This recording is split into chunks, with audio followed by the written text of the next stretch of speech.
everybody. So that is part of my slide deck. So if you want me to get going, and then we'll do that part. I'm just gonna like try to organize my screen. I always have this challenge of how to get everything. Okay, I think I'm in good shape. And hopefully folks are seeing the slide deck. Okay. All right, so I guess actually I'll go back. For those who are unfamiliar with me, I'm Christy Rubenstein. I'm with Diana T. Myers and Associates. We are consultants and working with the Delaware Continuum of Care over the last, let's see, since 2019. So it's been a few years now. And we'll just be doing, again, some support work for the CoC NOFO competition for FY22. All right, so our agenda today, we'll do just some welcome and introductions. We'll talk a bit about the CoC program, a little bit of an overview and a background, sort of why you're doing what you're doing. Then we'll talk about it says NOFO competition, I should have changed it, it should say NOFO competition now. We'll talk a little bit about CoC funding, what the sources are, the uses are, and all that good stuff. We'll discuss the timing and responsibilities for the group, and also hopefully have some time for discussion if anybody has any questions that have gone unanswered throughout the presentation. All right, so this is your group. Erin updated this slide. So, and it used to be called the scoring committee. I believe now it's changed to funding committee. So I will work very hard to remember to call you all the funding committee. You got a nice sized group, and that's always hopeful. And so I know quite a few of you are new to the funding committee.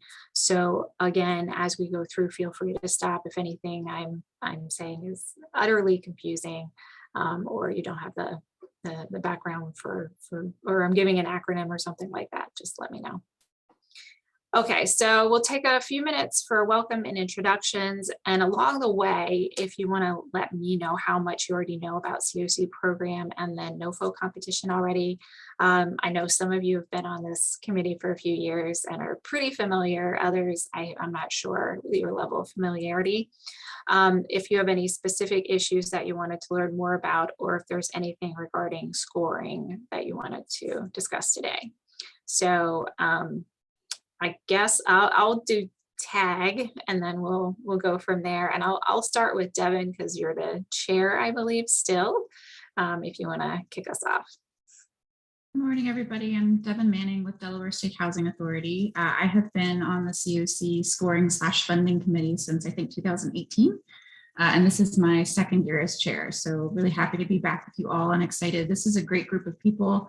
I'm really happy that you're all here and engaged. This committee puts in a lot of good work, and we have an opportunity to make some pretty important decisions and make a big impact for the lives of many Delawareans. So I don't have any questions about the process this year at this time, but I'm sure that will change as we get into the content for today. So thank you, Christy and Rachel and Erin. I'll tag Fred next. Hey, I'm Fred Danuelis with the Federal Home Loan Bank of Pittsburgh. And I think I also joined around the same time as Devin, or maybe the year afterwards. So we got to see a little bit of transition and change here. Great group of folks to work with. From my perspective, I'm always interested in learning about the agencies that are applying. There's a lot going on there, and there's changes all the time. But I don't have any specific questions regarding scoring yet because I want to hear the presentation first. So with that, I'll bounce it over to Sue Ryan. Thank you, Fred. I'm Sue Ryan. I'm with the Delaware Coalition Against Domestic Violence. I am new to the Continuum of Care Board and new to this funding committee. So today we'll be I'm sure very informative for me, and I'm looking forward to learning more about this process. And I also don't have any questions right now, but may as we go through. And really happy to be part of this and just appreciate all the work of this committee and the continuum of care. And I will turn it over to Renee. Hi, good morning, everybody. My middle name is Renee, so don't pay no attention. I was gonna say Paula, Renee, which one? Which one you go by now? Okay. Actually, both of them, believe it or not. I didn't know I could call you Renee. All right, go ahead. Yes. So good morning. My name is Paula Renee. I am the housing coordinator for the Veterans Multi-Service Center. I have sat on the funding committee for a few years now. I don't have any questions regarding the scoring and how we're going to do it. But just like Fred said, I'm always interested in seeing which organizations are applying. So, because we're always looking for other resources where we can place our homeless veterans. And I will pass this off to you, Rachel. Thanks, Paula. Rachel, I'm the director at Housing Alliance. Have been involved in the CoC funding process for a long time.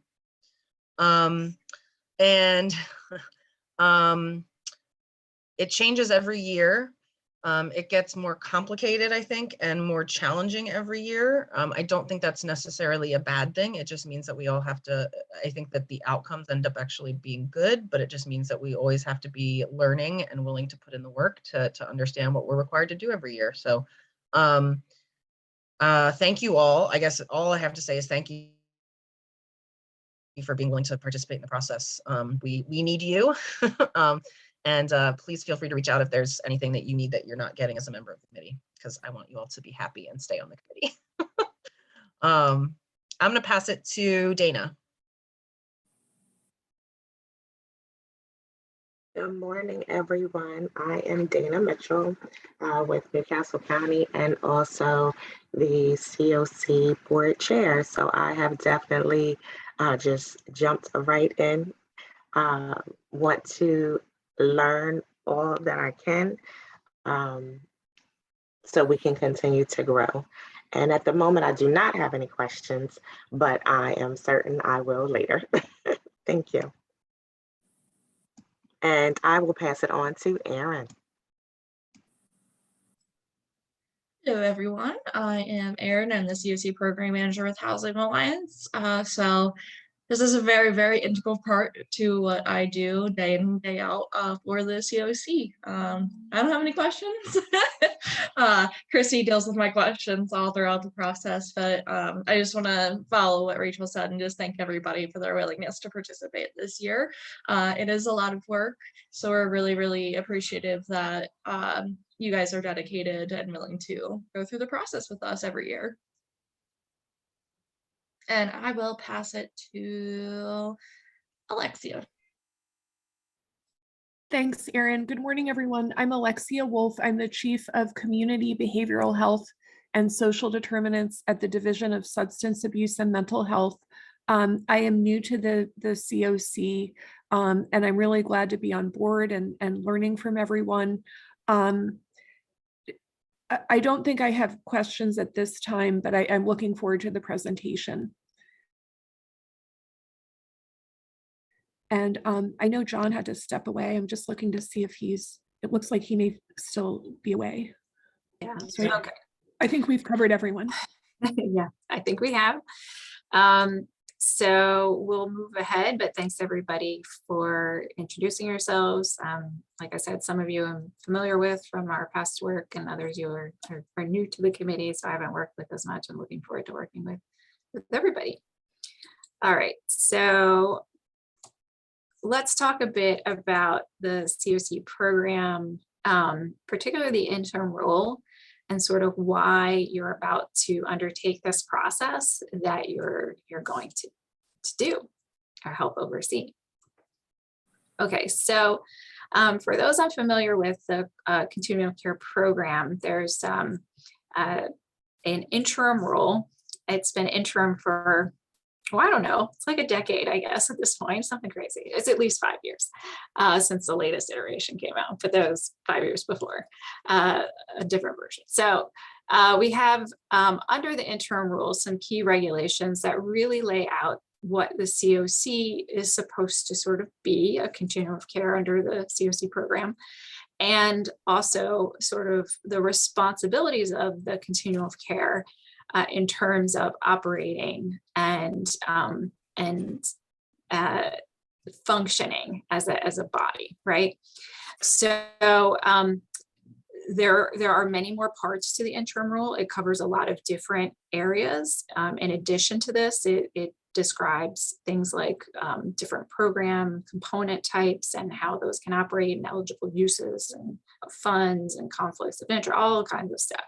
But it starts off with this section about establishing a continuum of care and then operating a continuum of care and what are the responsibilities of the continuum of care. And so I just wanted to note this because it might come up and like, why the heck are we doing this? Like, why is the CoC involved in this stuff? And it's really because HUD has said, this is a responsibility of a continuum of care. So once you form one, these are some of the things that you are supposed to be doing. So so that includes establishing the CoC itself, responsibilities under operating, designating operating HMIS, and continuum of care planning. That covers a lot of territory. And then preparing an application for funds. And it is really under here that you see this language around design, operate, and follow a collaborative process for the development of applications and approve the submission of applications and establish priorities for funding projects. So very clearly HUD is saying, tag your CoCs, right? You get this responsibility to kind of design a local competition and select the projects and establish your funding priorities. Okay, so under operating the CoC, I just want to note that one of the charges of the CoC is to evaluate performance. So you're charged with consulting with recipients and subrecipients to establish performance targets appropriate for population and program type. Population, it can, we'll talk a little bit more about what the key populations HUD sees, but typically this is chronic, families with children, individuals, youth, right? These are all sort of key sub-veterans, key subpopulations. Monitor recipient and subrecipient performance, evaluate outcomes, and take action against poor performers. Now I'm noting that the language here is from a HUD presentation, although this is all stuff that's in the interim rule. And you'll see that, because I just want to be clear that this is also stuff that HUD has said very specifically, yep, CoCs, this is it, this is you. You get to do this. And sort of, they provide a very, let's say broad language, and then CoCs get to figure out the nuances of that. So again, operate the CoC under evaluating outcomes. Again, just noting that your charge is to really look at both the system and project level performance, right? So this is the CoC as a whole. I'm not saying you specifically as this group, although this group will, through the scoring process, do a lot on the project level performance work. But just noting that there's also that system level performance that the CoC is charged with evaluating. So you can set project level targets, and you really should be setting project level targets. And also system targets and measure performance on a regular basis. So not just every once in a blue moon, you look at a project, right? You're supposed to be doing this fairly systematically, fairly regularly. And then when you consider taking action against poor performers, think about how project level performance impacts system level performance, right? Your system is really just the accumulation of all the different projects, all the folks being served in those projects, right? It's all their data that is really what the system performance measures are looking at, right? It's gathering all that data and then telling you how you're doing as a system. So when you think about taking action against poor performers, taking action against poor performers can look like a lot of different things.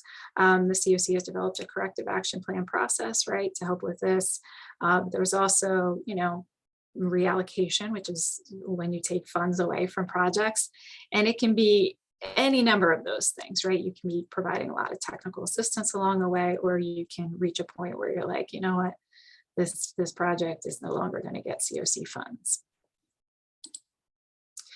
One of the other things I wanted to note within the Operate the CoC is that the CoC is charged with working with your ESG recipients to develop written standards for providing CoC assistance. And those written standards, as they're known, they might be called something different locally. Different CoCs have different names for them, but what HUD calls it is your written standards for assistance. And that they at a minimum have to cover things like eligibility policies and procedures, determine and prioritize eligible persons for transitional housing, rapid rehousing, and permanent supportive housing, and determine levels of rental, rapid rehousing, rental assistance, and participant rent contributions. So those are the minimum things that your written standards have to cover.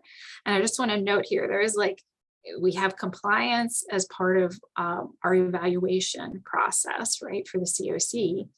Compliance is compliance with HUD's rules, but it also is compliance with these written standards that the CoC established, because HUD is saying to CoCs, it's up to you to set these written standards, and that projects are then expected to comply with the CoC's written standards. So that's also a factor.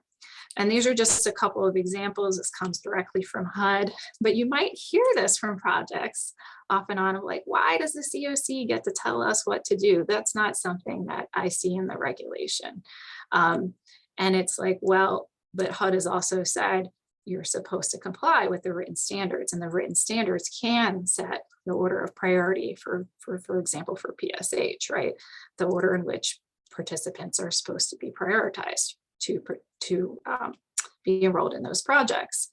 And the CoC is also supposed to set standards for eligibility for projects. So those are all just examples. I won't get into it too much, but sometimes you get a little pushback from some agencies, and you will see that this works its way into the CoC's evaluation and whether projects are compliant. All right, another part of the interim rule is this part about preparing an application for funds. So the CoC, again, I read this off earlier, but basically you're going to design a local competition for funds. And you're going to establish priorities for funding projects within your CoC's sort of geography, right? So that includes the entire state of Delaware in your case. And part of the reason HUD does this is just because it's very difficult for them as a federal agency, right, to understand what your local needs are. And so the CoC, each CoC has the ability to say, you know what, in our community, here is what we see as the need based on data, based on other things we're seeing in our community. And we want to direct our funds to serve this population or that population or this type of project or that type of project, right? So they give, the federal government gives CoCs a lot of leeway on this, to be perfectly honest. A lot of decision making is happening at the local level. We'll talk a bit in a couple minutes about what HUD does through the NOFO to guide CoCs in their local competition process and what it should look like. And they do that through the NOFO, but in terms of the interim rule, it just kind of has this very, I don't know, generic-ish language, basically saying, yep, up to you CoCs to go ahead and develop this process. The other thing is that the CoC is supposed to designate a collaborative applicant who will submit the application, right, on behalf of the CoC. In this case, that is Housing Alliance Delaware. They are the collaborative applicant, so they'll be working on the actual application itself, gathering all the materials and submitting everything to HUD on behalf of the CoC. All right, so any questions on that whole part about the interim rule? Anything about that that wasn't clear? Okay.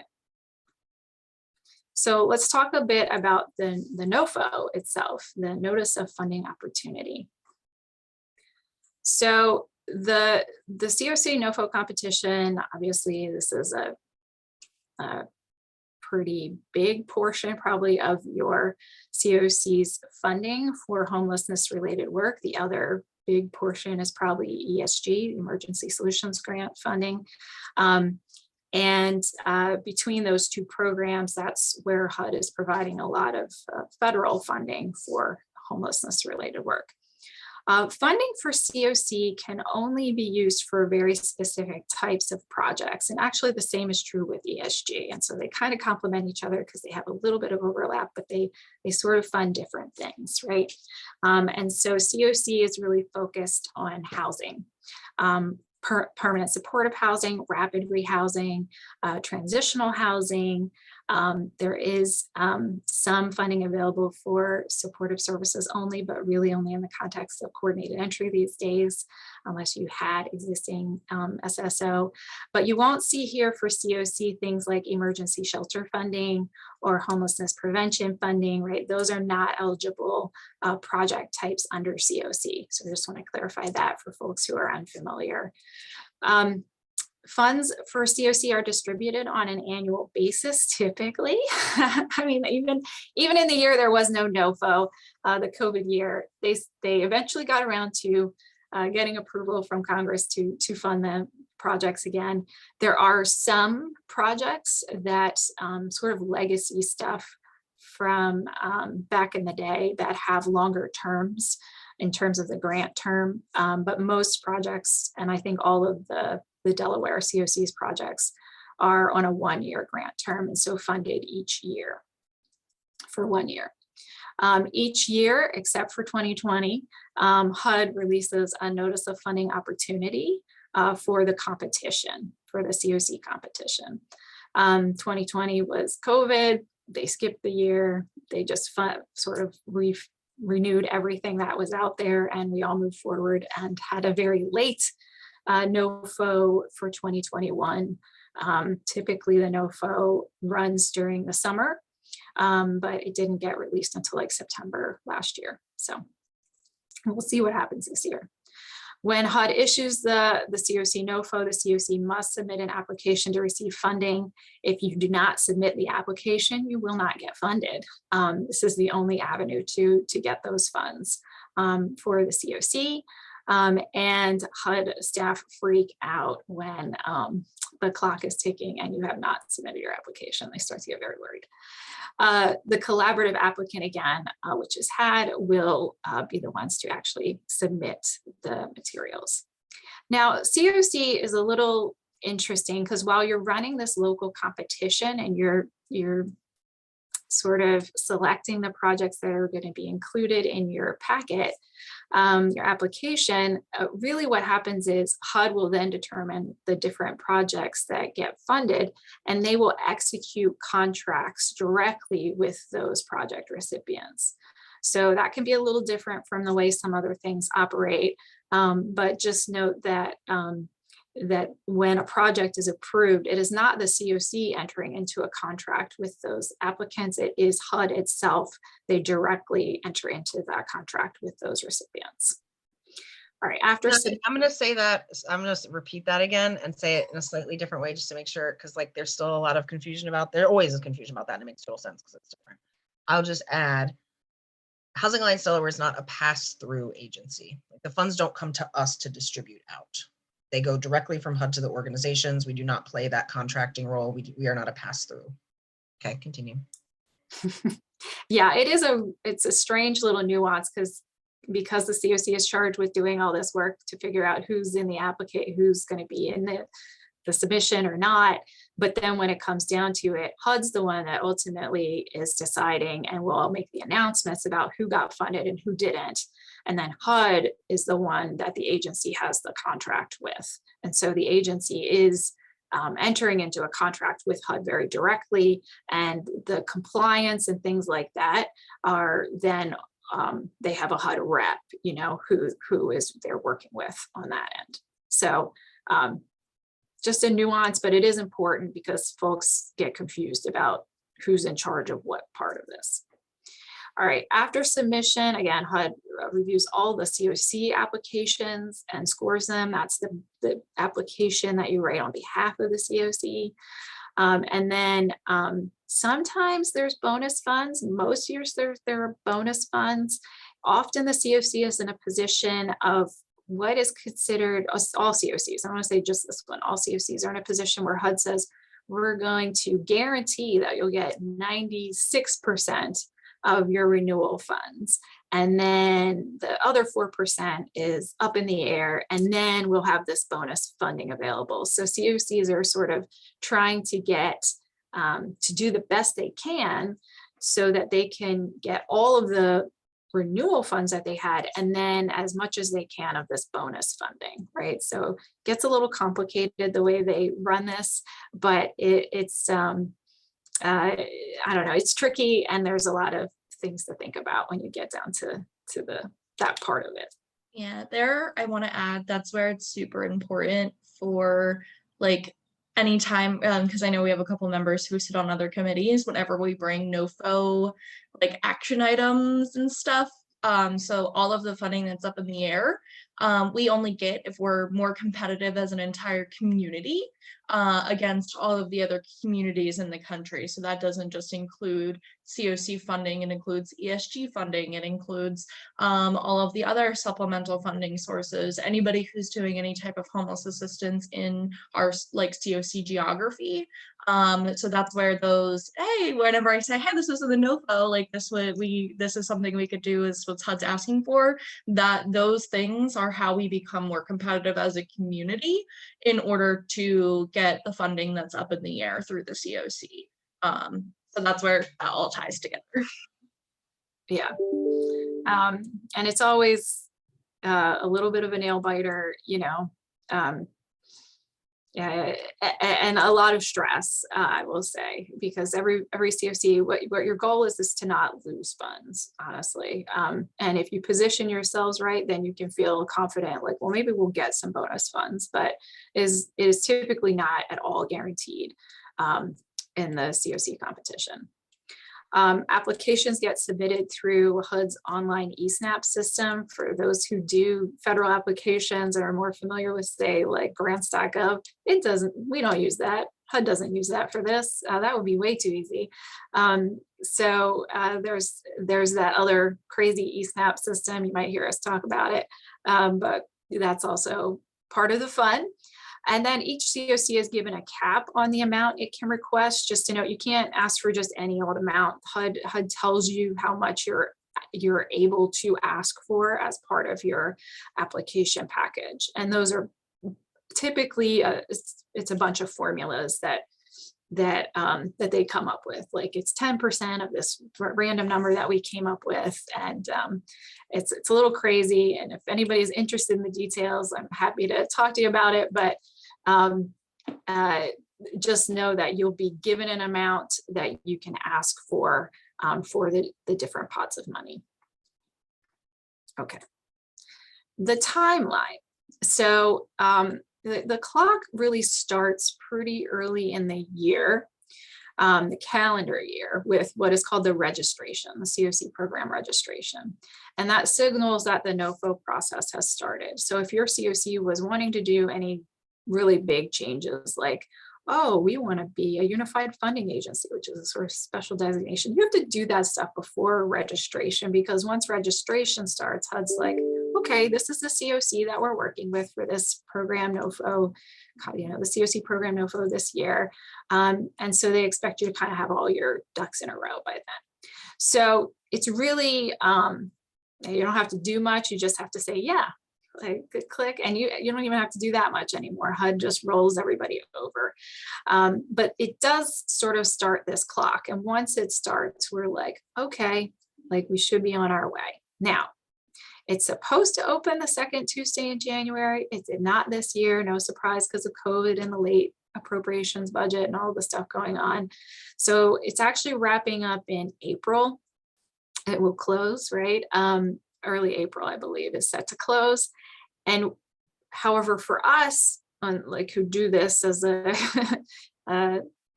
thing as part of our year-round work, what we expect next is the next step, the GIW, the Grant Inventory Worksheet, to be released. And that is the list of all the projects that are up for renewal. from the CoC side. So that's the projects that got funded last year, or this year really, but under FY21, they got their funding, and HUD will issue this list and tell us how much in funding they're each going to be sort of eligible to ask for in the next CoC round. So the CoC is charged with making sure that that list is accurate. Everything on that GIW needs to be as accurate as possible, because that reflects the funding level and what the applicants are asking for in terms of the budget line items they want. The next thing to come would be the NOFO release. Now I'll say that GIW, you kind of go back and forth with HUD to correct it if there were any errors. The NOFO last time around, I think, was released before we even had finalized GIWs. It can happen that way, but the NOFO will get released at some point. Was released in September in 2021. Typically it's in July. I'm telling you this because this will impact the timelines of things that you're going to be doing and when you're going to be asked to meet. So we wish we knew like it was a firm set date and could plan around that. We're not quite sure. But nonetheless, the CoC is going to move forward with certain aspects of what it can do. We'll talk about that later. But just know that if the NOFO gets released later than we expect, then there probably will be some meetings that happen later than we might like. But the staff will be in touch and be scheduling those meetings. The window for completing the application is typically 90 days. It's been 90 days for the last few NOFO rounds. So that's the time we have from the day they release the NOFO to the day the application is due. And within that 90 days, a bunch of stuff has to happen, including the CoC has to write this application, but you also have to do all the project application decision making and submissions. Project applications, these are the actual applications from each agency that wants a project, are due to the CoC no less than 30 days before the deadline. So because of that, the CoC is going to establish some timelines to make sure we meet that 30-day deadline. And then we have to tell everybody whether they're included or not included, or they're included but at a reduced level in the priority list, on the list of applications that are going in, within 15 days of the due date, the deadline. So that's a really big deadline. The CoC will be working hard to make sure we meet that deadline. The reason is that HUD wants everybody to have, you know, if you're a project applicant and you're not going to be included, you should have notice of that. There should be a transparent process and you should know. So that's really the point there, but 15 days. And then the application has to be posted 2 days before the deadline, and then you have to submit by the deadline. All right, so there. Can I ask a question? Can I ask a question? This is Sue. I might just be confusing myself. When you talk about can you go back to that previous slide? When you talk about the project applicant, that's the individual applicant. Exactly. Yeah. Okay. And so that's a technical thing that, like, well, they have to submit something for the CoC to review by that 30-day deadline. The CoC can just accept like a draft version of their application to review it and make sure it's going to be compliant. Basically, that's the goal there. So you don't want to submit an application that's missing pieces, or the applicant has totally messed up the amount of money they're asking for, that kind of stuff. So that's really what that deadline is about, is for the CoC to be able to review them and make sure that the applicant is, the application's in good order. Okay, thanks so much, Christy. No problem. And I'm about to discuss the nuance I think that you're getting at, because there are these two parts, and one is this CoC consolidated application.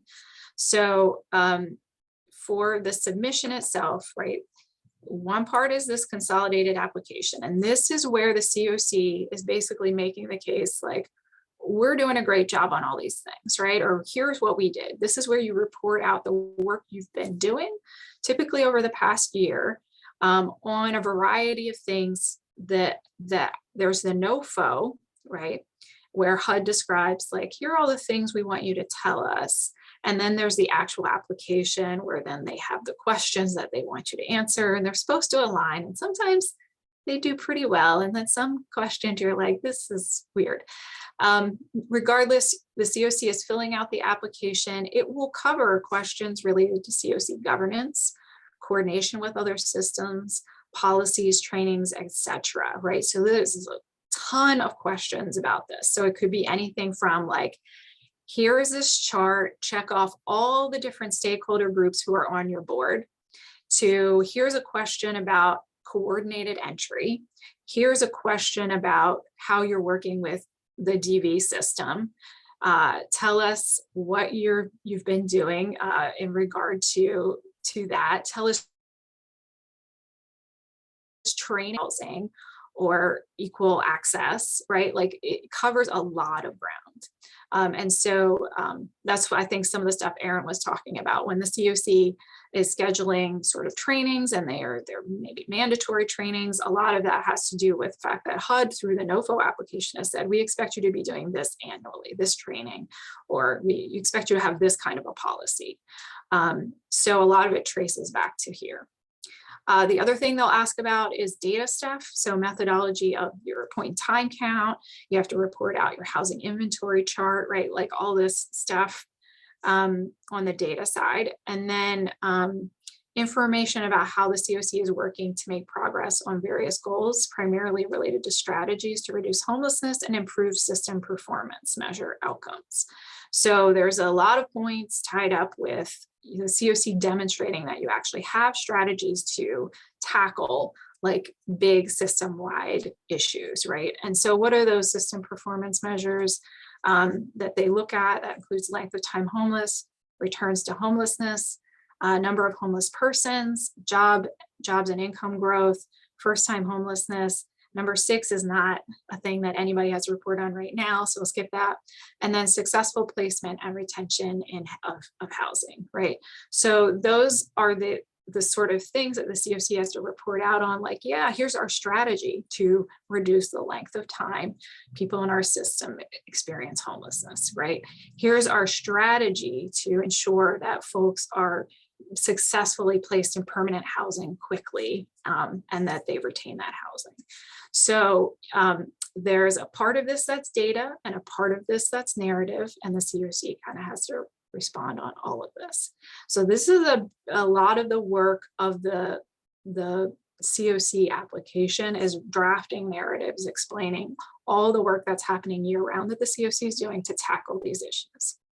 And the better you do, the more points you accrue, the more likely you are to get more funding. I just want to throw in here to the opening doors target populations, because this is, it's unclear what the status of this is, but in terms of things like PIT data is still looked at through this lens of, is the CoC driving down homelessness among these core groups: veterans, chronically homeless, families with children, youth, and everybody as a whole. So this sort of set of subpopulations remains relevant for now. We'll see if it continues to hold in the future. It dates back to the United States Interagency Council on Homelessness plan, opening doors plan to end homelessness, that was released back in the Obama years. And Trump released, they released a plan that got discarded by Biden pretty much when they got into office. And so they're working on another plan. So we'll see what the future is here, but making progress within each of these subpopulations also remains a goal of the CoC. All right, in terms of what the application is scored on, it changed a lot in 2021 because of COVID. But I did want to note one of the things that you all, as part of this process, this funding committee work, are charged with this project ranking, review, and capacity section. That's the work you're going to be doing, right? And that's 30 points. If we can put together a good process that checks off all the boxes for HUD, the CoC will just be able to accrue those 30 points on the application. So it is important to be cognizant of the fact that HUD has a sort of like incentives in terms of scoring on the NOFO application for how you run this competition. So, and they'll give points for very specific things and targets to make. Then you can see there are other points in other categories, system performance. I'll just note some of the big swings that we saw in the 2021, you know, almost 40-point reduction for system performance. That has to do with data and the fact that HUD was kind of looking at it and saying, wow, we know everybody's data is going to be completely wacky because of COVID. So we're not going to put a lot of points into the data for 2021. We do expect that to come back. So just as a FYI. But the part that really relates to the work of this committee is going to be here in this project ranking, review, and capacity section. That was worth 30 points. And how is that broken out? HUD is sort of pushing COCs on a few different areas, and a lot of it has to do with how you score renewal projects. And renewal projects, they want to see that COCs are using objective criteria. They want to see that your criteria relate in some way to system performance measures. They want to see the use of a comparable database for evaluation of DV providers. They want to see that the COC is examining the ability of projects to rapidly house folks in permanent housing. And they want to see that the COC factors in the severity of need or barriers that participants in projects have as part of this system. Promoting racial equity in the local COC process, that was new last year, so that one made its way in. So that just means well, we'll see what it means in the upcoming year. Last year it meant, do you have folks of different races participating in your local competition? Reallocating projects is worth 4 points. You just have to demonstrate that the COC has in the past or had reallocated funds. That it means you've been willing to take funds from existing renewal projects and put them to a new use, or that you have at least a process that you would be able to use to do this. And then ranking and selection process, that really has to do with notifying applicants that they're accepted, rejected, or reduced in terms of funding. And within certain deadlines. So they want to know that the COC is communicating with the project applicants themselves to let them know that they are either going to be in the application package or not, or they're going to be in, but they're not going to get as much funding. So that's sort of where the 30 points was last year. There'll probably be some changes in nuance changes in the next round, but it probably will be very similar. All right, and then the other part of this whole application is this thing called the priority list. And it's like a little different sort of section of the application. And this is where all the different individual project applications get compiled, right? It's literally a list and they're all listed there. The COC has to rank all of these projects except for the planning grant. So the COC has a planning grant, and that's a set amount that HUD tells you how much you get for that. And then you have all these other applications. That includes renewal project applications and new project applications. And within those, they can cover the HMIS or coordinated entry or permanent supportive housing or transitional housing or whatever else, right? So those are all in that bucket. On the priority list, you also tell HUD if you're going to reallocate funds and from what project and how much and why.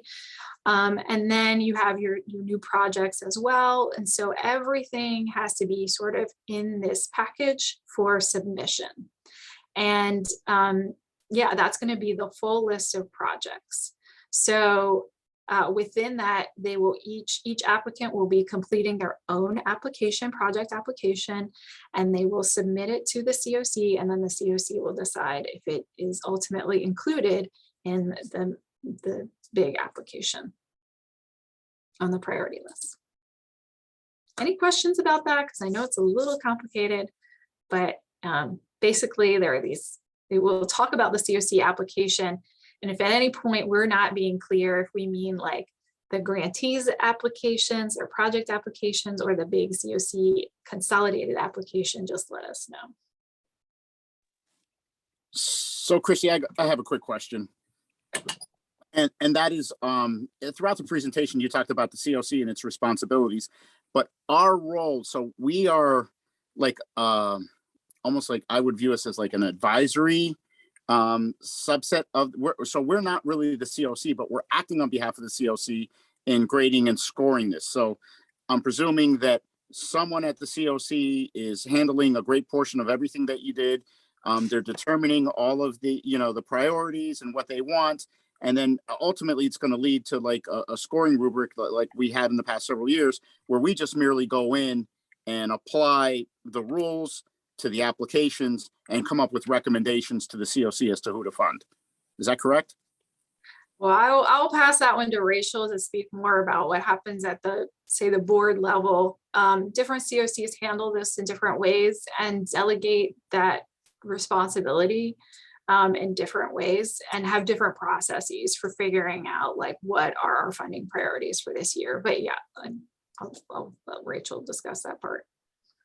Sure, yeah. So there is going to be objective funding criteria, right? Objective review criteria. And the part of the role of the committee is going to be like,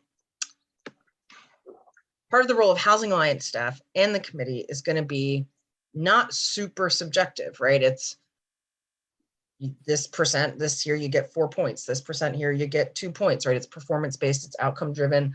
There will be, but the goal is also to make decisions based on community needs and priorities. So for example, you could have a project that scores really well in some areas or performs well, but is empty half the time because it's not like a major need in the community, using that as a super basic example. So you might say, this isn't a priority for the community.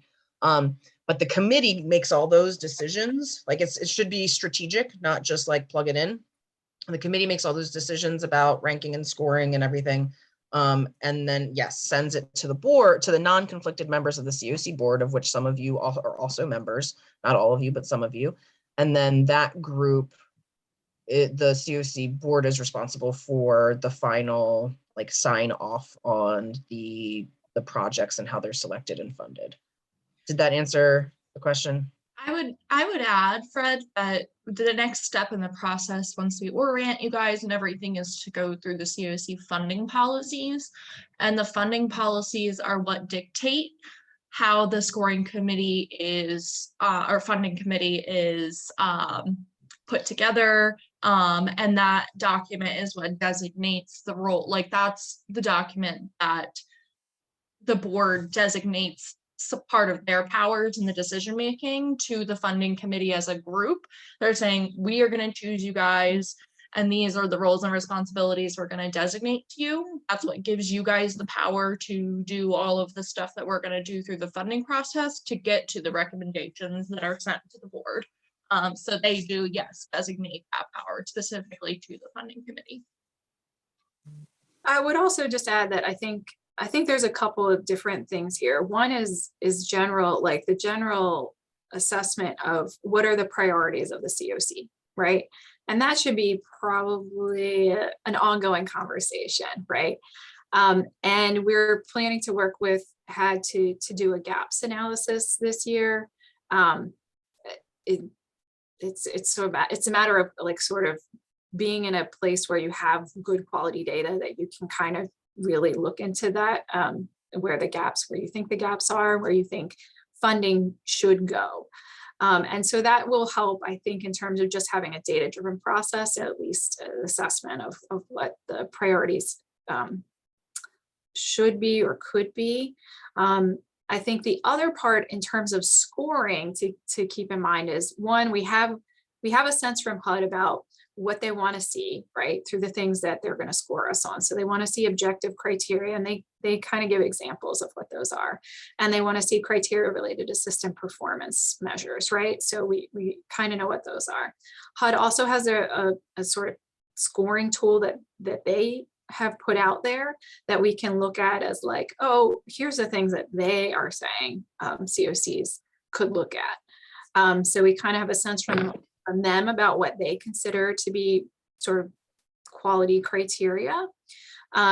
And I think the other wrinkle in this is always the history of what the projects have been scored on in this CoC, right? And so that is always a thing that we're keeping an eye on, because we don't want to introduce a lot of sort of totally different set of criteria, and the agencies are like, wait, that's not something I knew I was being scored on.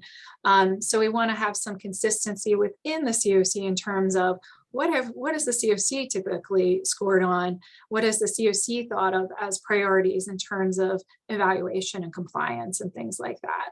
So, and that really can vary a lot from CoC to CoC, because each CoC kind of has its own kind of set of priorities and issues that they're working on. So I think all of that comes together on the scoring side and what ultimately is the scoring rubric.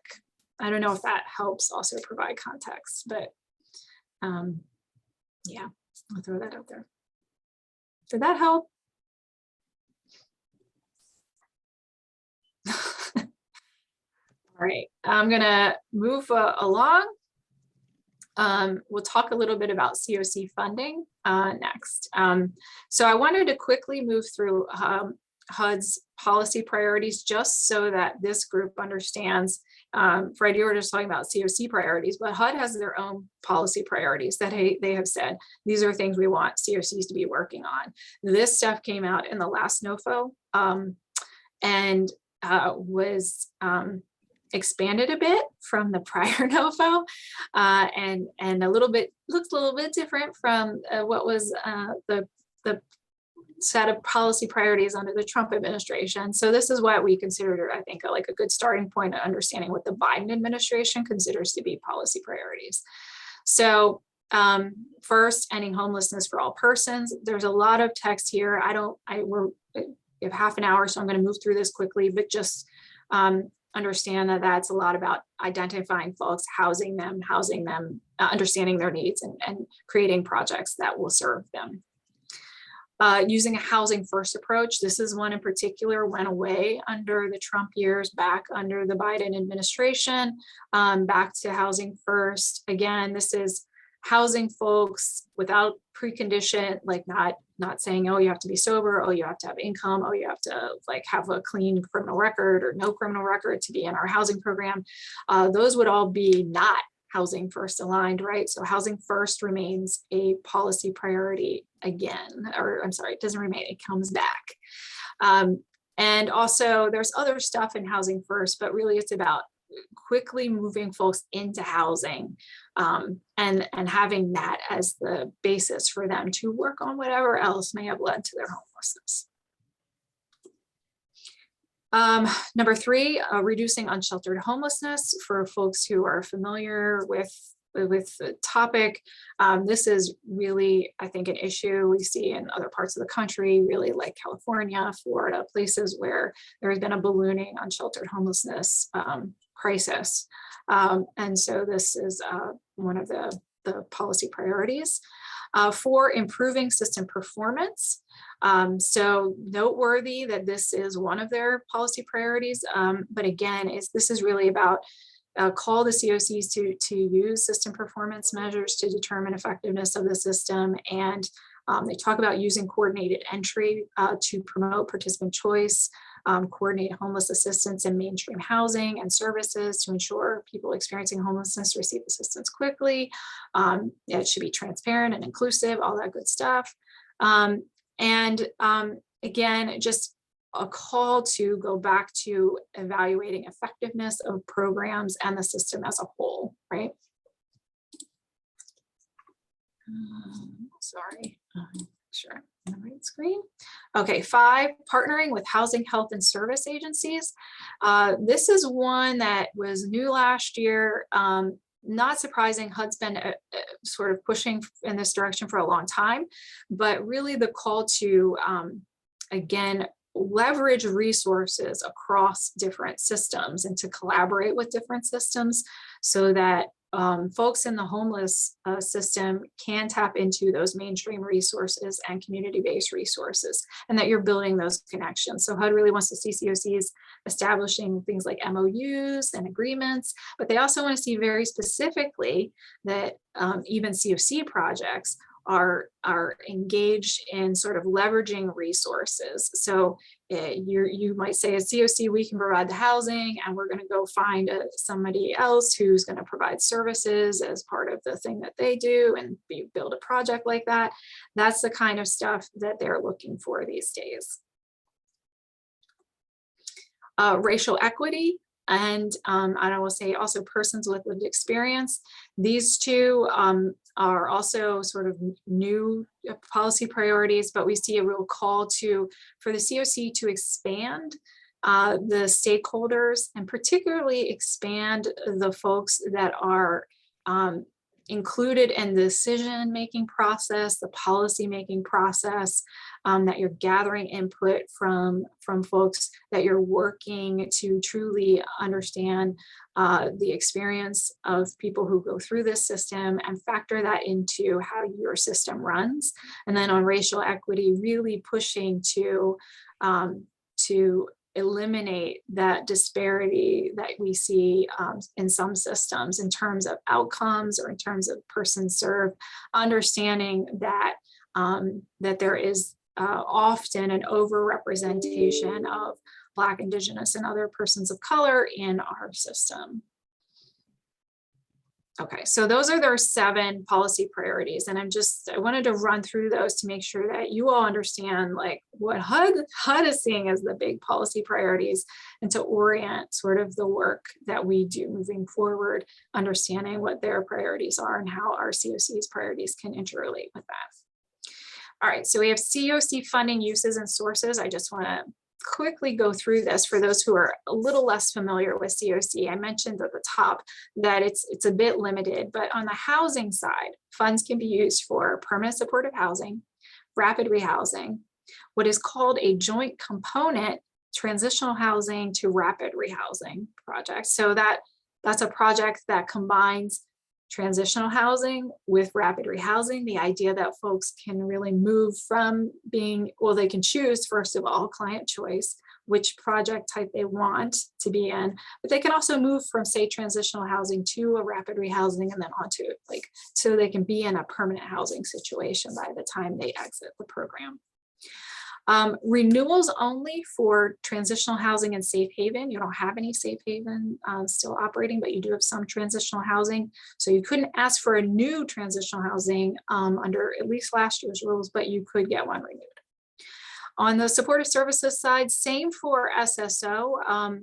You could, if you had an existing SSO, straight up just services project, you could get that renewed, but a new project could only be an SSO CE, as it is called, for coordinated entry, to support coordinated entry.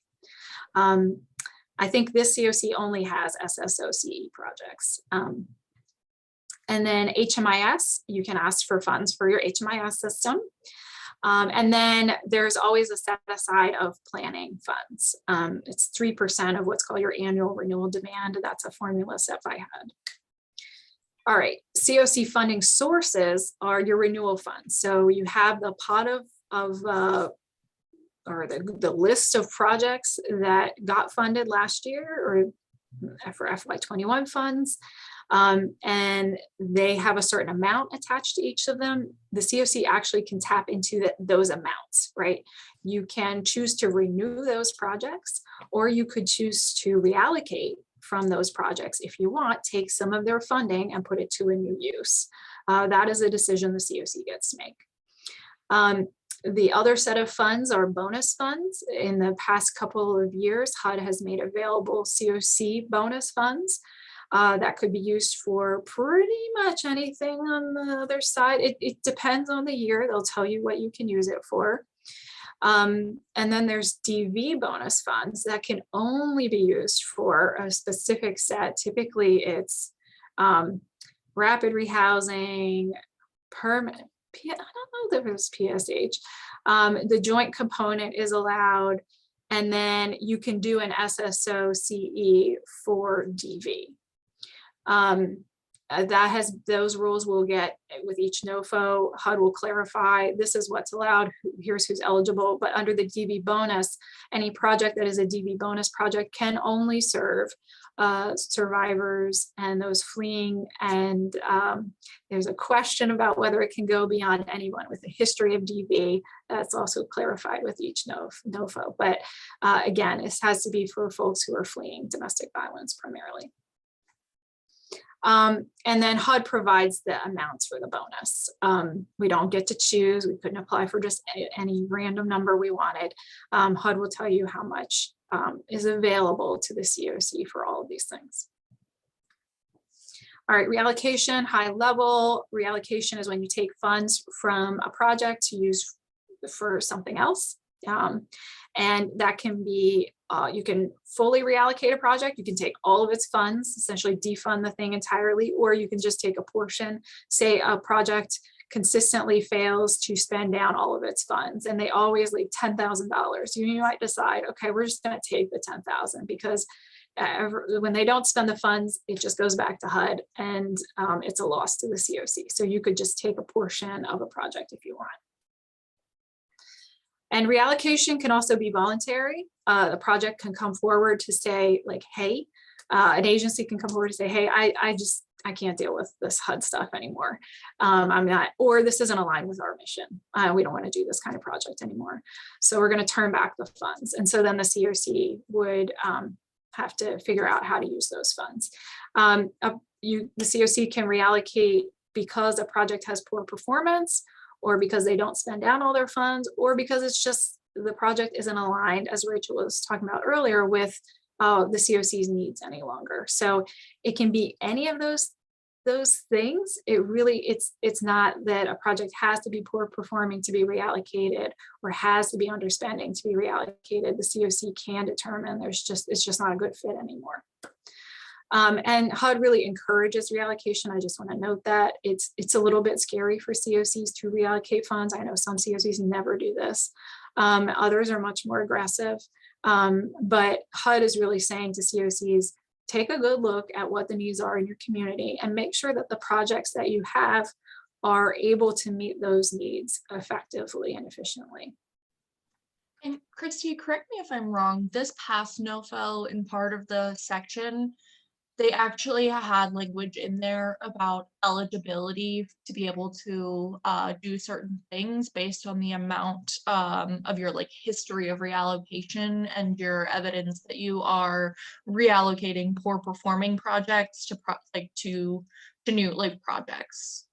Yeah, so that's been there for a few years, this 20% threshold. It's really weird. It's a weird calculation because they go back 5 years and they say total up the amount you've reallocated over this time period. And if it's 20% of to the 2017 amount, then you're good to go. You don't have to answer this other question. If you don't hit that threshold, you have to explain to HUD what your process is, what your policies are, how you go about evaluating projects to determine whether they should be reallocated or not. So you kind of have to justify to them yeah, we'd be willing to do this. We just, haven't because we don't think it's a necessary thing.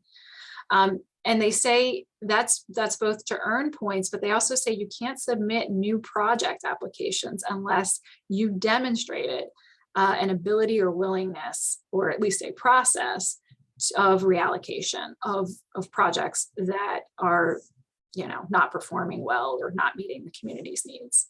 So that language is in the NOFO. So you do have to demonstrate something about reallocation, some willingness there. So very briefly about tier 1 and tier 2. Just to note, we'll get to this and we'll discuss it more when we get to this stage of the funding process, but HUD will tell us in the NOFO that basically you should separate your projects, or you will be separating your projects into tier 1 and tier 2. Tier 1 projects are safe and they give you a funding level amount that and this has to do with what is called ranking. So you rank your projects starting from the top all the way to the bottom. And projects that are ranked high enough will be in tier 1 and they'll be safe, and HUD's guaranteeing the funding for those projects. But anything in tier 2 goes into a national competition, and they have this sort of wacky formula, but it works. But it's based on the CoC's application score, the funding level of the project, and its ranking, right? Those are the factors primarily. And all projects in tier 2 across the nation get thrown into this pool, and then HUD sees how much money it has left over, and you either get funded if you score high enough or you don't. So that's where tier 1 and tier 2 comes into play. It's very anxiety driven for the agencies with projects in tier 2, because if you're in tier 2, you're just not sure you're going to get funded. And I think that happened to this CoC, that no tier 2 projects got funded over the last cycle. So it is a real thing that happens. A little bit about tier 1 and tier 2. I'll breeze through this because, again, we'll revisit this when we get to the tiering and ranking conversations. But you essentially have to think of your tier 1 as a bank that you're drawing down funds every time you select a project to put in tier 1. And then tier 2, this is up for grabs. I will say that HUD doesn't really have rules about what projects must go into tier 1 or tier 2. Some communities are a little confused about this. They think like, oh, I can only put new projects in tier 2 or something. That is not the case. Tier 2 could be full of renewals. You could put all your new projects in tier 1. HUD doesn't have rules about this. The CoC, however, will set some prioritization of projects for ranking in your policies. And so that can help, that will sort of chart the course. So the CoC will probably say something like, we're going to mostly rank renewals by their score. And we're going to include SSOCE and HMIS in tier 1 because that's considered infrastructure and you don't want to lose it in tier 2. So those are some sort of general kind of prioritization factors that can make their way into the CoC's own sort of sets of policies and procedures when it comes to tiering and ranking. All right, in terms of funding, you guys have grown the pot quite a bit over the last few years, so that's good news. There are 7 agencies receiving CoC funds. A couple of these agencies receive the bulk of the projects. So again, it's always worth keeping in mind whatever the CoC can do to expand the stakeholder group to bring in new agencies. That is helpful and important, just so that you don't have all your eggs in 1 or 2 baskets. Any questions about all of that part, that funding part that I just went through? It's a lot of information. We'll revisit a lot of it as we move forward, but if anybody has any questions, happy to answer them. Christy, I would just add that even if there's projects in tier 2 that are at risk of losing funding, we still have the opportunity to bring in extra money through things like the DV bonus, which is actually how we were allowed, that was how we increased our full CoC funding pot in general this year. So even though we lost funding for 2 projects that were in tier 2, we did make up a significant portion of that by the funds that we received through the DV bonus and the new projects that came out of that. Yeah, and I will say the DV bonus has been really transformational for many CoCs. There is such a huge overlap in folks experiencing and fleeing DV and homelessness that having those resources can really help. It just helps shift the balance because you can direct so many people to those projects and then free up, you know, those other vacancies, I guess, in a regular rapid rehousing. But it's been great, and there's a lot of money coming in there, so very helpful.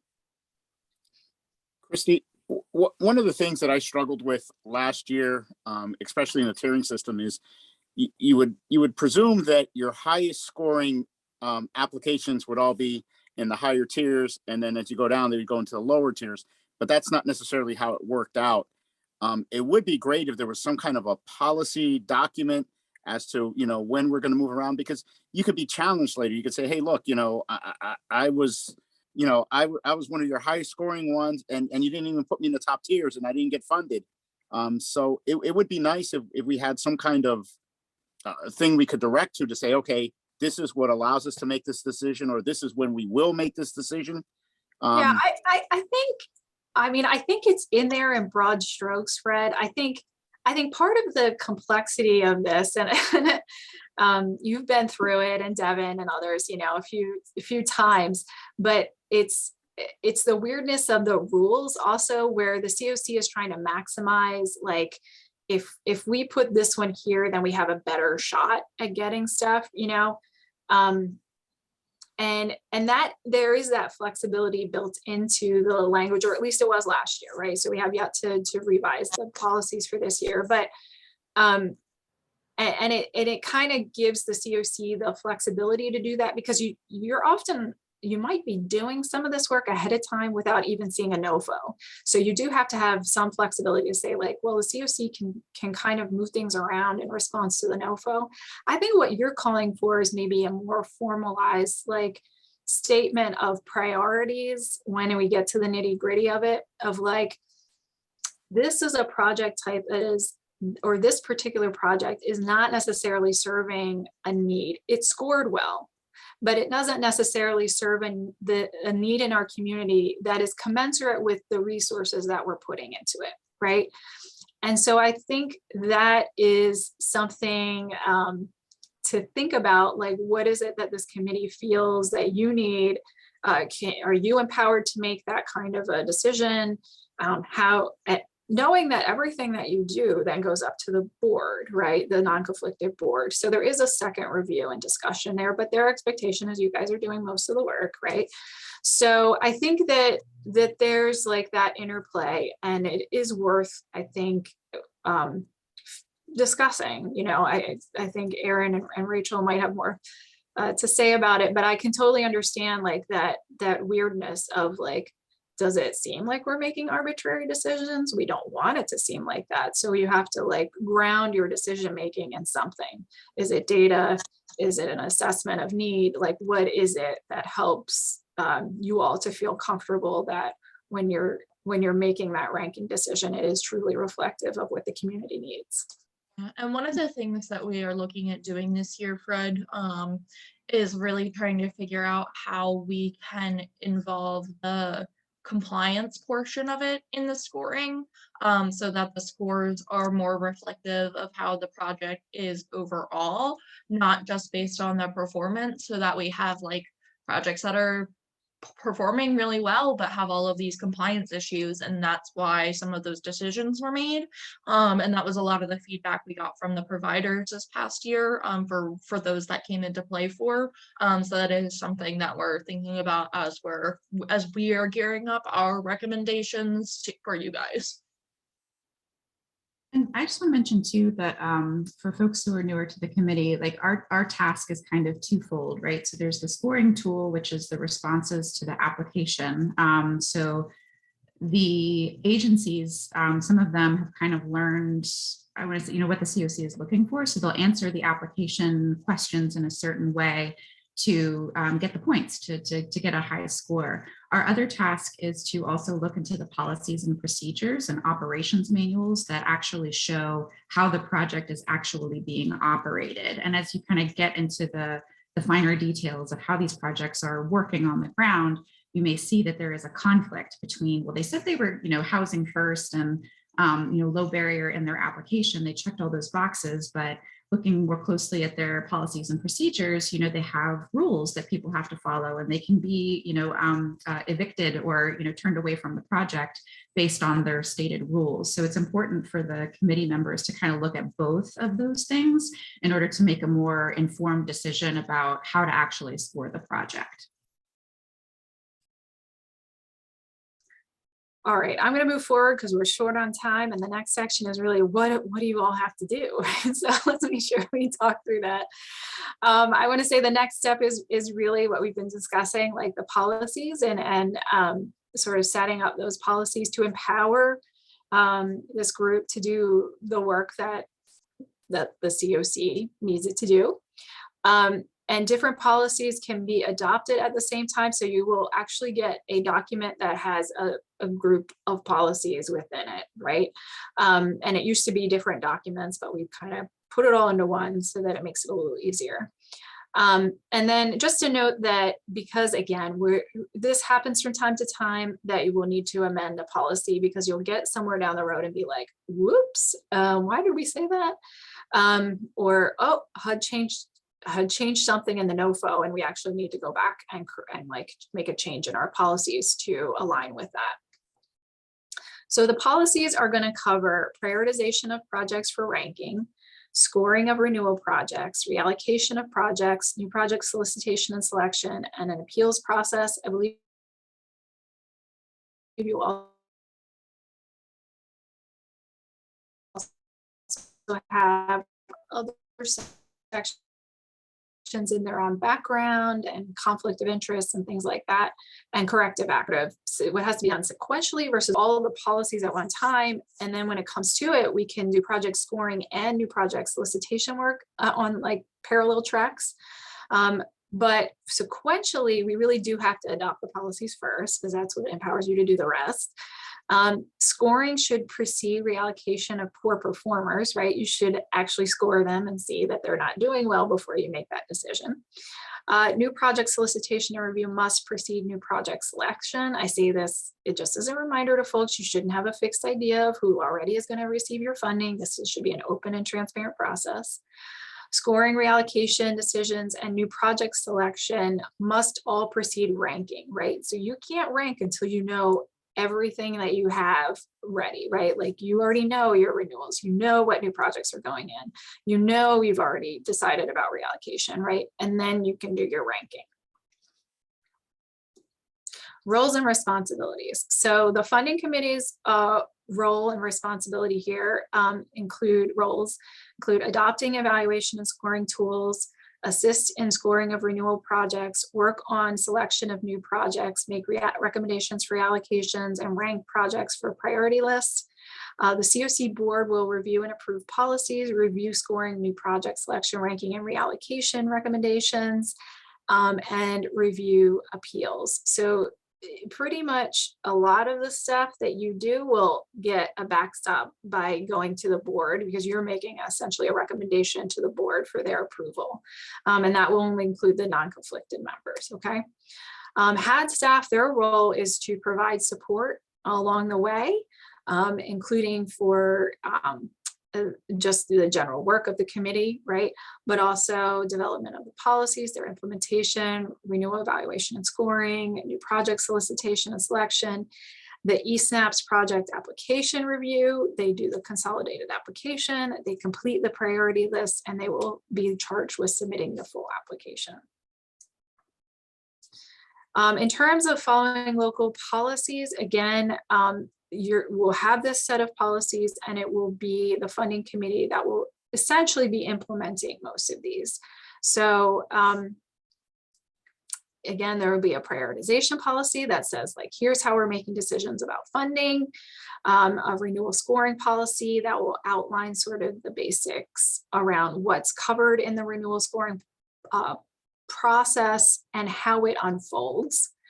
A reallocation policy. Again, we talked about the importance of having a policy. So it's going to talk about the reasons for which the CoC will reallocate and how it will go about doing that. The new project selection policy will discuss how that the solicitation should be developed and how that process would unfold, again, in terms of selecting new projects.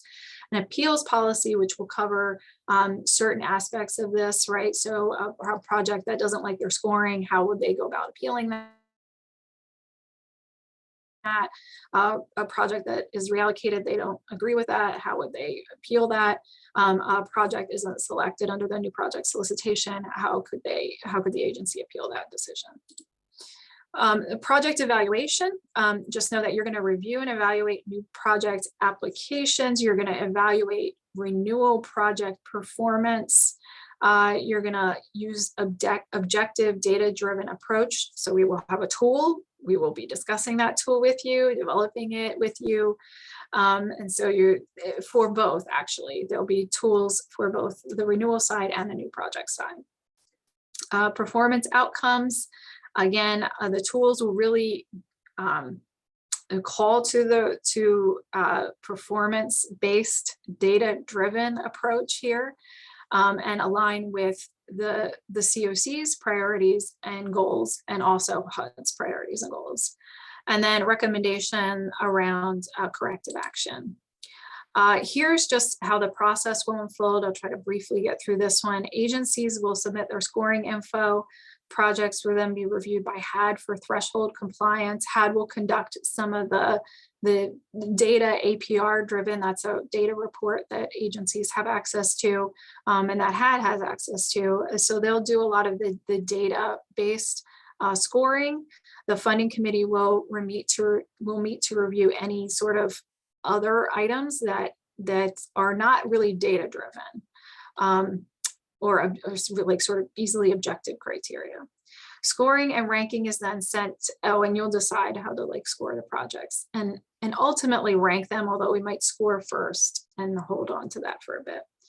Scoring and ranking will ultimately get sent to the CoC board for review by the non-conflicted members.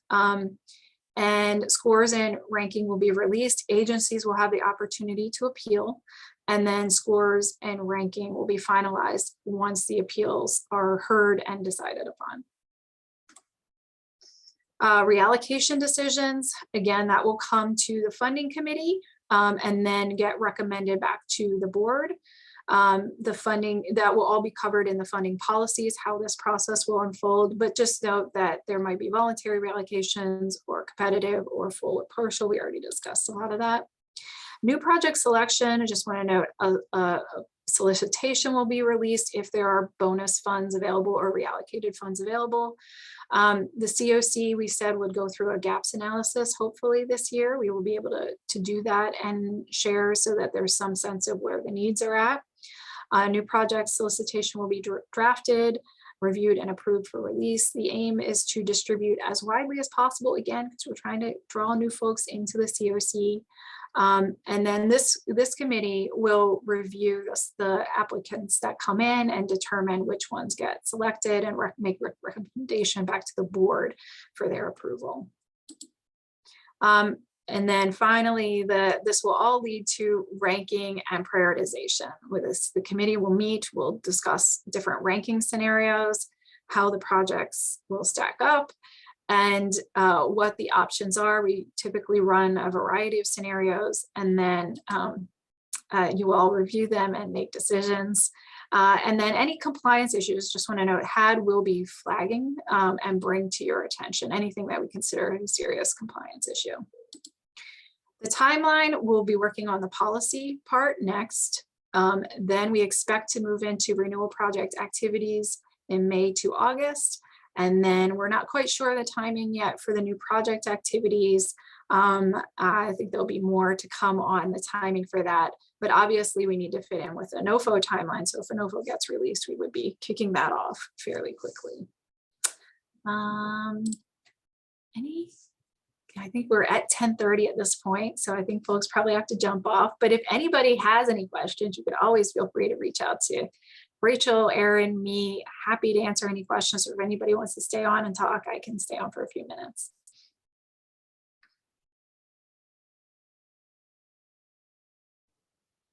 I know this was a lot of material. We will continue to, this is just really background and orientation. As we go through the process, we will continue to engage in any conversation needed to ground folks in the work that you're doing as we move through it and discuss sort of what are the bounds of what you're allowed to do with the policies and all that good stuff. And there'll be a lot more conversation to come. I'll also just add, for any of the members who are also non-conflicted board members, you will also be getting another brief overview and review of this material at a higher level at the board meeting for like a full board like funding orientation next week. Yeah, you're lucky. You get to hear it all again. But Not all of it. Higher Much level. higher level. Much higher It could level. be a shortened version, a very abbreviated version of it. So Were you gonna send us the PowerPoint presentation? I think you already Yes, have as well as the recording. You may already have sent it. There's always that. yes, and this is being recorded, so for the purpose of being able to send out to you all. But also just know, I mean, as Christy said, not that you should use your own brain and think, obviously. So what I'm going to say, I don't want to